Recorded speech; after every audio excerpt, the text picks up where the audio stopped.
आज एक ऐसा बिल जो सिर्फ एक कम्युनिटी का नहीं बल्कि भारत के सेक्युलर फैब्रिक का सवाल उठाता है। हेलो व्यूअर्स, स्वागत है आपका लॉ चक्रा के एक और एक्सप्लोसिव एपिसोड में। आज हम बात करने वाले हैं वक्फ अमेंडमेंट बिल 2024 के बारे में, जो फिलहाल पार्लियामेंट में टेबल होने वाला ही है। इस बिल को लेकर अपोजिशन, लीगल एक्सपर्ट्स और मुस्लिम ऑर्गेनाइजेशंस ने जोरदार विरोध दर्ज किए हैं। क्या ये बिल सेक्युलरिज्म की नींव को हिला सकता है? क्या ये सिर्फ एक लीगल इशू है या पॉलिटिक्स का एक और मास्टर स्ट्रोक? चलिए समझते हैं पूरी कहानी। सबसे पहले ये समझना जरूरी है कि वक्फ क्या होता है। इस्लामिक लॉ के मुताबिक वक्फ एक ऐसी प्रॉपर्टी है जो एक बार डोनेट करने के बाद अल्लाह के नाम हो जाती है और उसका कोई भी व्यक्ति स्वामित्व नहीं रख सकता। ये प्रॉपर्टी सिर्फ चैरिटेबल और रिलीजियस पर्पसेस के लिए इस्तेमाल होती है। इंडिया में वक्फ प्रॉपर्टीज का एडमिनिस्ट्रेशन वक्फ बोर्ड्स के अंडर होता है। अब बात आती है नए बिल की। वक्फ अमेंडमेंट बिल 2024 1995 के वक्फ एक्ट में काफी बड़े बदलाव लाना चाहता है।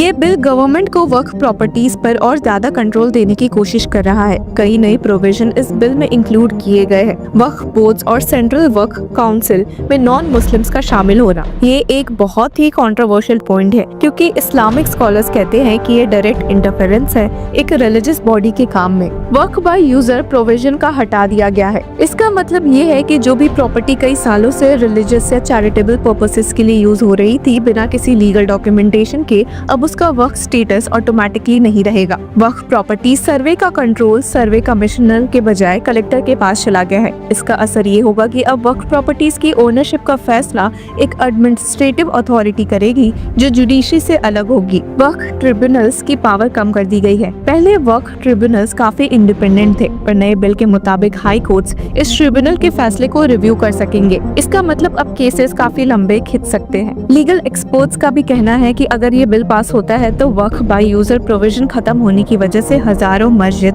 दरगाह और मदरसा की ओनरशिप गवर्नमेंट के हाथ चली जाएगी। पर वही गवर्नमेंट का इस मामले में क्या पक्ष है? तो यूनियन मिनिस्टर किरेन रिजिजू ने जब ये बिल इंट्रोड्यूस किया तो उनका कहना था कि इस बिल से किसी का अधिकार नहीं छीना जा रहा, बल्कि जिन्होंने कभी अधिकार नहीं पाया उनको अधिकार दिया जा रहा है। गवर्नमेंट का कहना है कि वक्फ प्रॉपर्टीज का मिसमैनेजमेंट एक बड़ा इशू है और इस बिल के जरिए ट्रांसपेरेंसी बढ़ाने की कोशिश की जा रही है। लेकिन सवाल ये है कि क्या ट्रांसपेरेंसी सिर्फ एक रिलीजियस कम्युनिटी पर ही लागू होगी? कई एक्सपर्ट्स के मुताबिक ये आर्टिकल्स 25, 26 और 29 का वायलेशन करता है, जो रिलीजियस फ्रीडम और कम्युनिटी ऑटोनॉमी को प्रोटेक्ट करते हैं। फॉर्मर सुप्रीम कोर्ट जज जी मोहन गोपाल का कहना भी है कि ये बिल इस्लामोफोबिया बढ़ाने का एक हिस्सा है और ये सेक्युलरिज्म के बेसिक स्ट्रक्चर के खिलाफ है। अब इस मामले में different leaders of different parties ने क्या कहा है, चलिए सुन लेते हैं।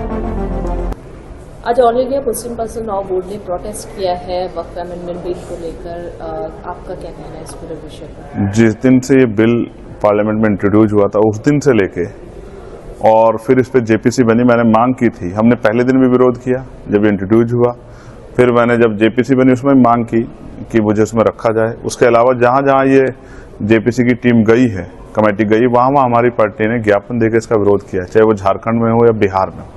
इसको कमेटी के सब लोग, साथी जो हमारे मेंबर्स और कमेटी के चेयरमैन सब लोग जानते हैं। और अब भी जो यहाँ विरोध प्रदर्शन है उस पर भी हमारा पूर्ण समर्थन है। ये बिल सरकार के इशारों पे, यानी कि अगर डीएम को पावर चली जाएगी तो डीएम सरकार का होता है, वो सरकार के इशारों पे काम होगा। एक लंबी लड़ाई जो है इस देश में खड़ी की जा रही है कि बुनियादी मुद्दों से दूरी बने।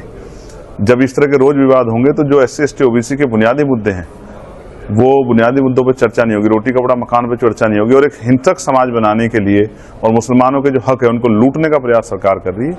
हम सरकार को इसमें किसी भी कीमत पर कामयाब नहीं होने देंगे, चाहे हमें। ये तो all India Muslim personal law board ने किया है। आज असल मेरी कोर्ट की तारीख थी और मैं आते आते लेट हो गया, तो मैं उसमें व्यक्तिगत रूप से शामिल नहीं हो पाया, लेकिन हमारा पूर्ण समर्थन उनको है।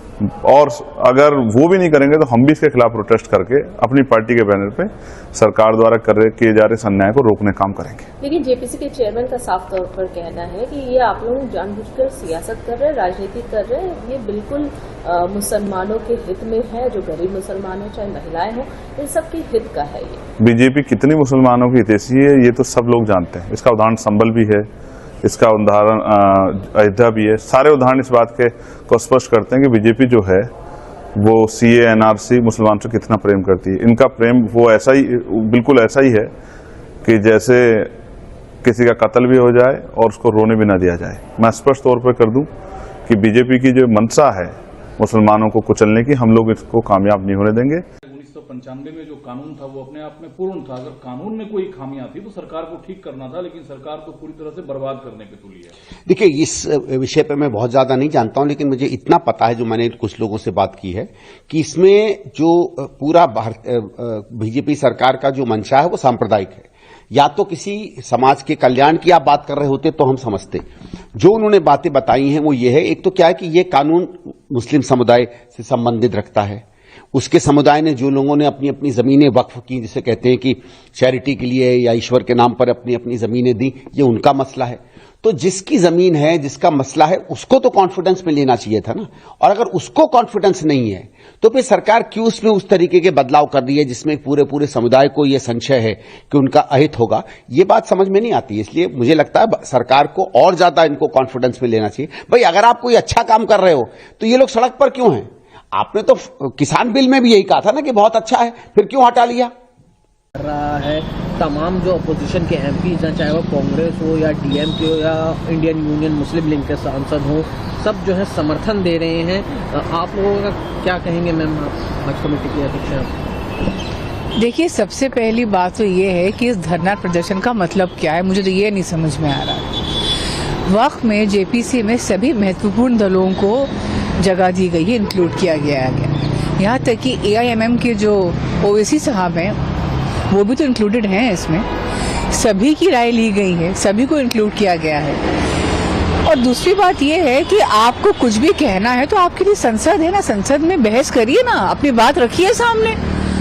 और जो लोग धरना प्रदर्शन कर रहे हैं, मैं उनसे ये पूछना चाहती हूँ कि इनमें से कितने लोगों ने वास्तव में आपने पढ़ा है क्या इसको? ना आप इसे पढ़ने को तैयार हैं और ना आपको बहस करनी है और ना अपनी बात रखनी है, केवल बदतमीजी करनी है। तो ये मनमानी तो नहीं चलने वाली है ना। जिस तरह से सरकार पर आरोप लग रहे हैं, इस पूरे मनमाने ढंग से लाया जा रहा है, वक्त को खत्म कर दिया जाएगा, स्नैच किया जा रहा है। ओवैसी साहब का कहना है कि छीना जा रहा है मुसलमानों के अधिकारों को, मॉस्क को छीना जा रहा है, इबादत गाहों को छीना जा रहा है, मदरसों को छीना जाएगा। देखिए, ओवैसी साहब की बात जहाँ तक है तो उनके बारे में तो मैं क्या कहूँ, मतलब कौम की बेहतरी के लिए जब भी कोई कदम उठाया जाता है, सबसे पहले विरोध उन्हें ही करना होता है उसका। इन सब के बाद अब आगे क्या हो सकता है? पार्लियामेंट में इस बिल पर गर्मा गर्मी होने वाली है। अपोजिशन इस बिल का फियर्स प्रोटेस्ट करेगा। अगर ये बिल पास होता है तो मुस्लिम ऑर्गेनाइजेशंस और सिविल सोसाइटी ग्रुप्स और ज्यादा प्रोटेस्ट कर सकते हैं। तो व्यूअर्स, ये सिर्फ एक रिलीजियस बिल नहीं बल्कि सेक्युलरिज्म और माइनॉरिटी राइट्स का एक बड़ा टेस्ट है। क्या वक्फ बोर्ड्स को पॉलिटिकली कंट्रोल किया जा रहा है? अपनी राय कमेंट सेक्शन में जरूर दे और तब तक के लिए